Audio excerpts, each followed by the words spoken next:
Welcome to the Cabral Concept, where board-certified naturopath and integrative health practitioner Dr. Stephen Cabral shares how he was diagnosed at the age of 17 with a life-altering illness and given no hope for recovery. It was only after studying and traveling all over the world did he discover how to combine ancient Ayurvedic healing practices with state-of-the-art naturopathic and functional medicine to fully rebalance the body and re-energize it with life. It's time to discover how to get well, lose weight, and finally feel alive again. And now, here's your host, Dr. Stephen Cabral.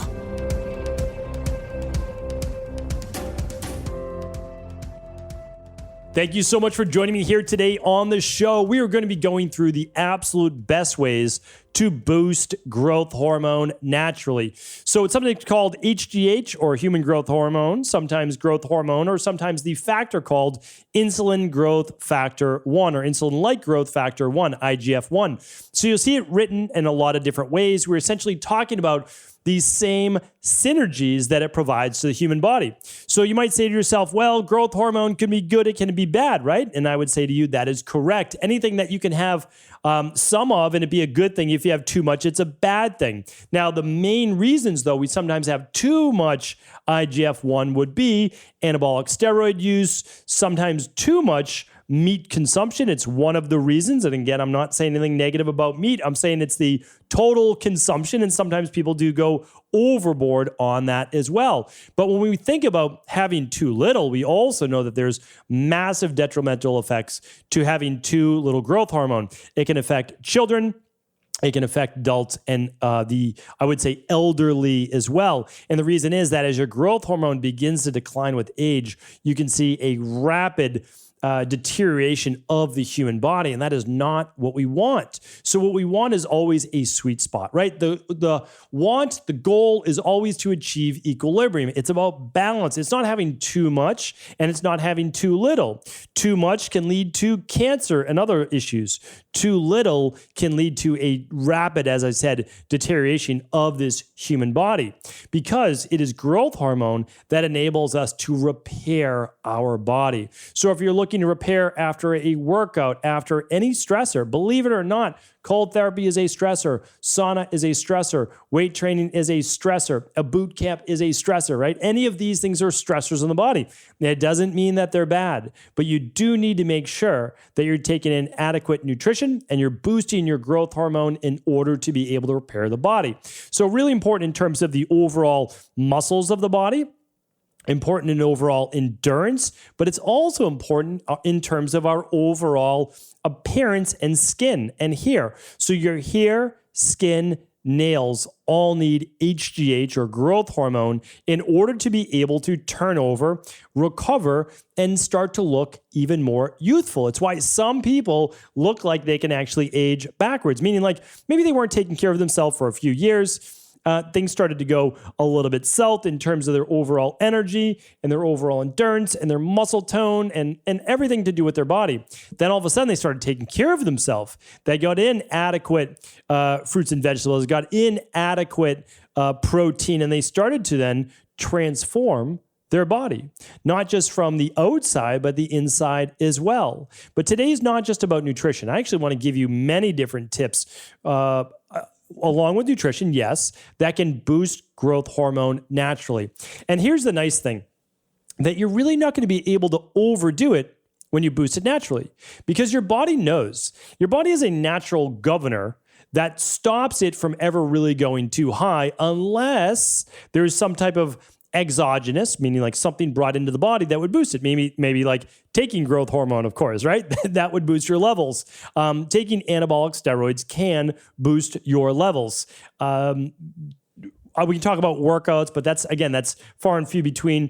A lot of red meat could boost your levels. So there are different ways to do this. What I'm going to do is share with you the healthiest, the natural ways, the ways that you can incorporate every single day and should be incorporating this every single day to live a long, strong, healthy life. All right. So the first one that I want to share with you is right off the bat is talk about intermittent fasting, but not just intermittent fasting, but actually fast of 2 to 3 days. Now, I know that sounds like a long period of time, but think about it. Like we have 10,000 people minimum doing the functional medicine detox every 12 weeks. So it's not like you're doing a 2 to 3 day fast every day, right? I mean, that would be impossible. You have to eat at some point. So what are we really talking about? Well, we're saying every 3 months, 12 weeks, you're doing 2.5, 3 days of a longer fast. And I've done a show, and I'll link it up today at stephencabral.com/2251. That's where all the links will be in the research, sharing with you that your body, a lot of people talk about autophagy, right?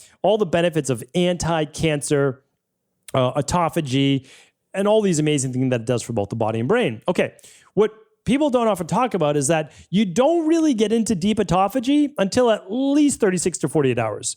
And then you're in it, it's deep, it's breaking down cancer cells, necrotic tissue, etc. So while I don't recommend a 2 to 3 day fast once a week, or really even once a month, unless you're a more robust constitution, I recommend one every 12 weeks.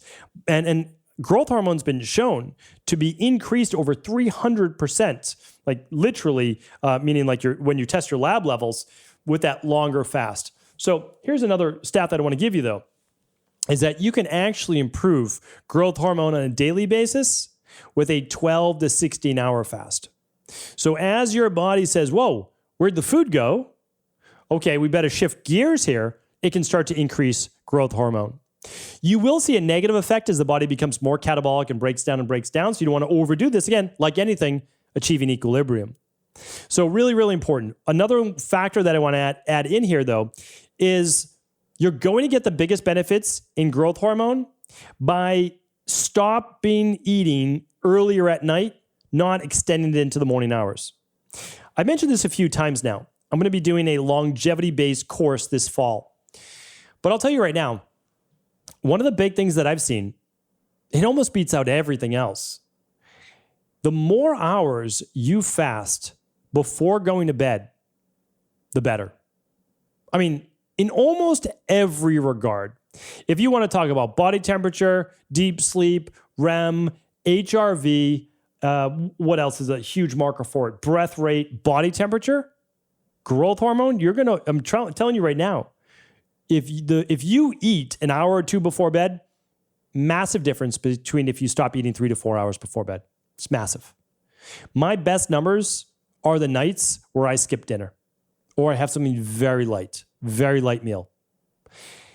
It's dramatic. It is honestly one of the most dramatic things that I've seen. Difficult to implement. It's not hard. I mean, like not hard to do, difficult to implement. Why? Well, the dinner is when you share that typically at the end of the day with a loved one or your family or whatever it might be. So I totally get it. But I'll tell you right now, even if it's only a couple nights a week, you don't have to skip dinner, just move it forward. Dramatic results. So intermittent fasting overall amazing on a daily basis. And then that every 12 weeks, a little bit longer of a fast. Another big one is this. So a lot of people say, well, you're going to boost growth hormone by reducing your carbs. That's not necessarily true. None of the statistics prove that out any way, shape, or form besides an overall fast. What it does show is that people with diabetes, so people with higher blood sugar, have far less, 3 to 4 times less growth hormone production. I mean, that's a lot, 3 to 4x, than people that do not have impaired insulin. So this is an important factor. It's not about having diabetes or not about having diabetes. It's about controlling insulin. So it's about it means waking up in the morning with a fasting glucose level below a 95. It's imperative. It's important. You need to do it, right? And it needs to be a part of your program. It also means that you don't have to be afraid of carbohydrates. Your blood sugar just has to come down 2 to 3 hours after a meal. And you don't really want to eat more than 3 times a day. Like, that's the goal. I've talked about this before. You can have fluctuations in blood sugar. You really can. It actually helps to reduce stress hormones, improve inhibitory neurotransmitters like serotonin and GABA. It helps improve thyroid levels. It helps improve leptin levels for fat burning. So it's like we go wild sometimes with individual studies without looking at the overall human physiology of the body. A lot of people talk about pushing the body to its limits, and I get it, and it's a hardcore way of thinking, and you might even feel good doing it for a certain period of time. But the body has its limits. Again, it's about achieving equilibrium, not breaking the body in one direction. Really important fact to look at. Another one I want to add is this. If we're talking about not eating as close to bedtime as possible, again, you can only do your best, right? So you do your best. is seeing what you can do to increase GABA levels. So GABA, I've talked about before, GABA is aminobutyric acid. Gamma aminobutyric acid. Easy for me to say, rolls right off the tongue, right? Is that this is a calming and inhibitory neurotransmitter along with serotonin. I'm going to be talking about serotonin in just one moment, but I'm going to talk about it in a different roundabout type of way. So GABA is known as more of the anti-anxiety. It helps turn the mind off. It helps put the body at ease, and by that I mean the nervous system. And if you can increase GABA levels, which I've done shows on neurotransmitters before, you can allow your body to shift out of the fight or flight and more in the parasympathetic nervous system. And if that will allow you, which it does, to get into deeper sleep, more restorative sleep, you're going to see growth hormone levels increase. Why does this matter? Well, because if you're not able to get 8 to 9 hours of sleep every night, you need to maximize the sleep that you do get. So, in order to do that, you need to make sure that you're doing the right things before bed in order to improve GABA. Meditation, a warm to calming bath or shower would work. Epsom salt bath. Some people find a sauna, not overly heating, but sauna to be effective. Put on those blue light blocking glasses. Get rid of the smartphones. Don't watch the news before bed. All the things that are going to calm the brain to then calm the nervous system. You can use a GABA-based product. I'm not against it, but plan on using it maybe for 6 to 12 weeks and then maybe tapering off. The product that I like, I helped formulate, and that's at Equalife. It's called Sleep Help Support. Again, you don't have to use it, but it does contain GABA, and it will help with producing more of those inhibitory neurotransmitters. And the other inhibitory neurotransmitter that we think about the most is serotonin. I'm sure you probably heard about serotonin before. Not enough of it can lead to depression.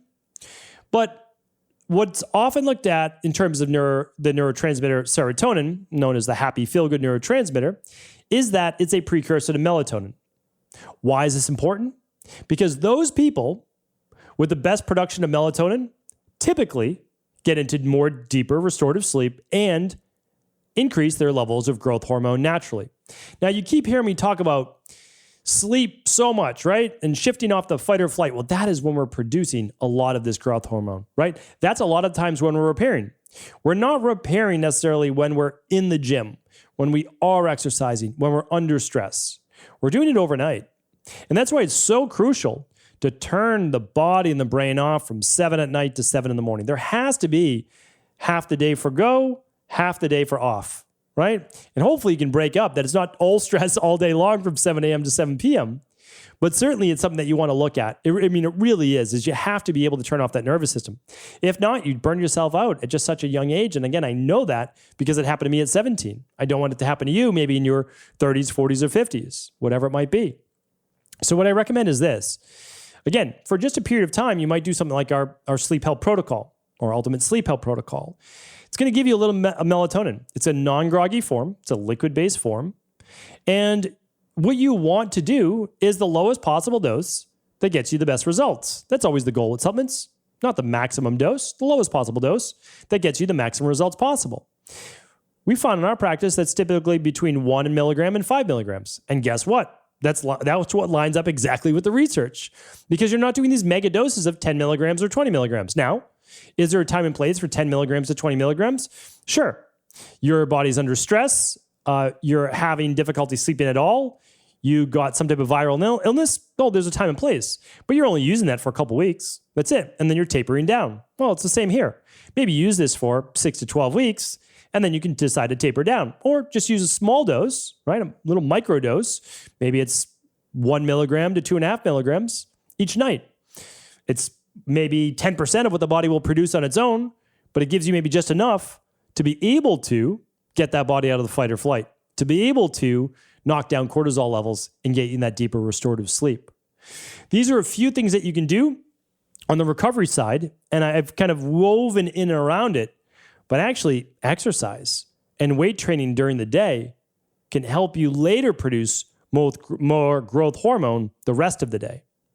So the weight training that we've seen be the most effective believe it or not, is high intensity interval training, sprint training, which is sprint interval training. And it's still a high intensity form, but it's something done for not a long extended period of time, but actually a short burst that provides essentially maximal resistance on the body.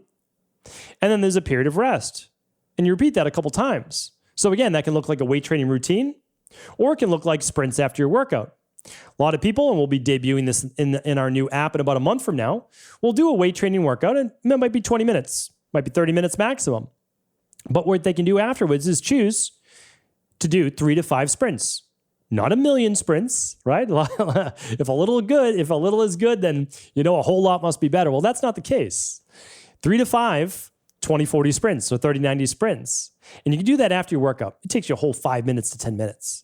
And you can reap a lot of these results of boosting growth hormone. So now you're maximizing your time, you're boosting your anabolic effects, the body's breaking down, but then you're using all of these modalities in order to be able to recover. And one of those recoveries is by boosting growth hormone. Hopefully today's podcast was helpful. I'll be sure to bring more tips like this in the future.